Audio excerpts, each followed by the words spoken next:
رسول کی اطاعت کلی اور شدید محبت مل کر کیا بنیں گی؟ اتباع.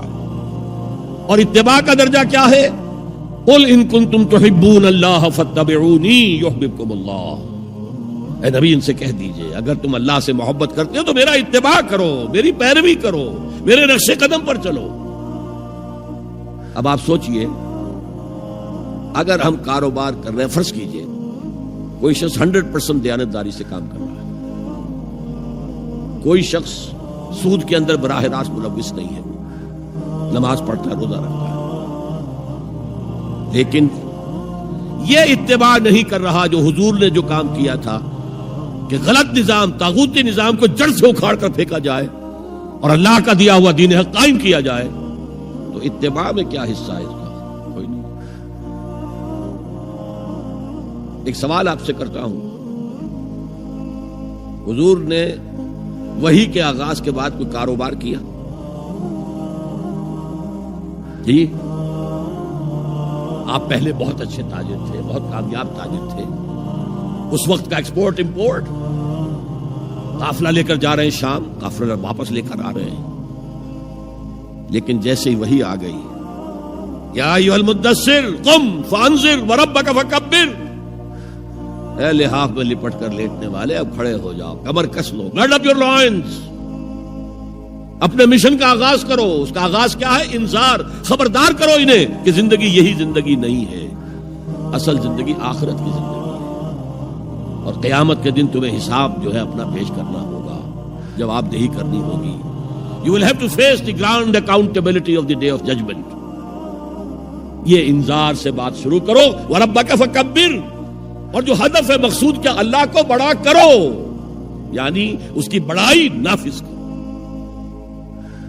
پارلیمنٹ میں بھی اس کا حرف آخری ہو، لِتَكُونَ كَلِمَةُ اللَّهِ هِيَ الْعُلْيَا، تاکہ اللہ کا کلمہ سب سے اونچا ہو جائے. یہ نہیں کہ صاحب ہمارے تو 60% لوگوں نے یہ رائے دے دی، بس اب ہم نہیں جانتے کہ قرآن میں کیا ہے یا کسی اور آسمانی ہدایت میں کیا ہے، تورات میں کیا ہے، انجیل میں کیا، ہم نہیں جانتے. اگر ہم اس کے خلاف جد و جہد نہیں کرتے تو اتباع میں کوئی حصہ نہیں.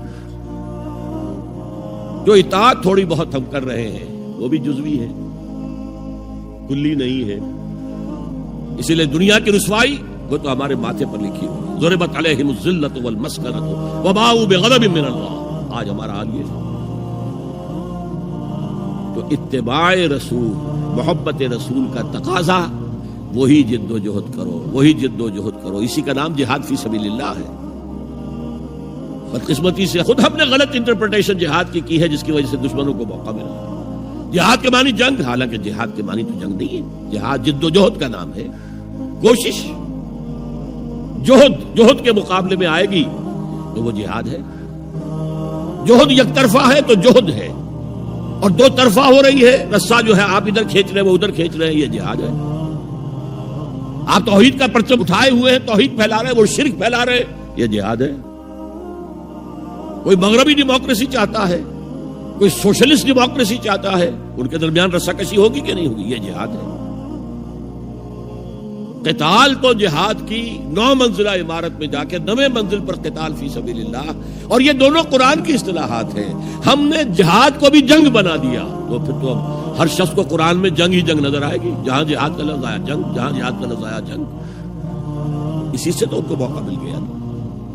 اے نبی آپ ان کافروں کی باتیں نہ سنیں، نہ ان کے باتوں میں آئیں، چاہے وہ صاف انکار کر رہے ہیں اور چاہے وہ کوئی مصالحت چاہتے ہیں کہ محمد کچھ نرمی دکھاؤ، کچھ ہماری مانو، کچھ اپنی منوا لو. یہ تم نے جو کل پیدا کر دی ہے، گھر گھر لڑائی ہو رہی ہے، اولاد ماں باپ سے جدا ہو گئی، بہن بھائی سے جدا ہو گیا، شوہر بیوی سے جدا، بیوی شوہر سے جدا.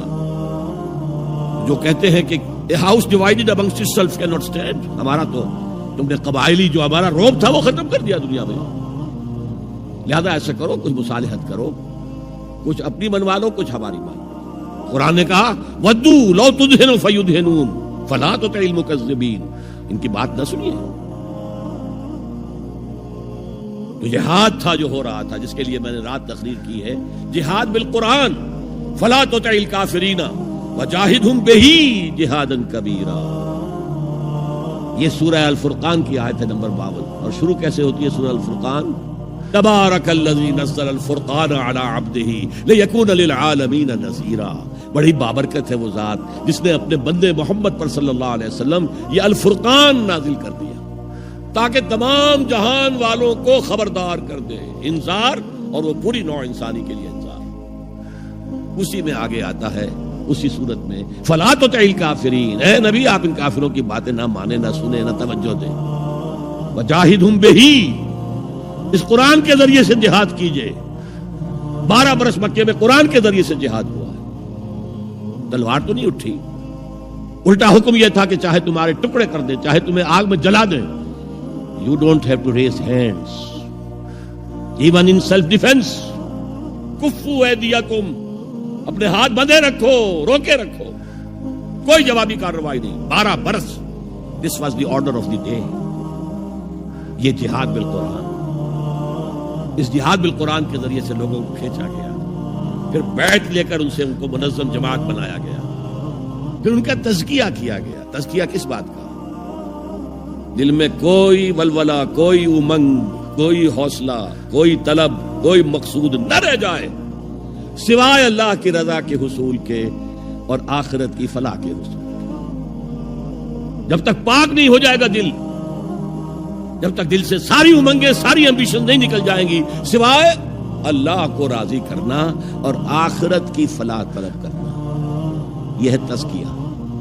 یتلو علیہم آیاتہ ویزکیہم ویعلمہم الکتاب والحکمہ. اگر اس نقش قدم پر آپ نہیں چل رہے تو حضور کے ساتھ محبت کا دعویٰ باطل ہے.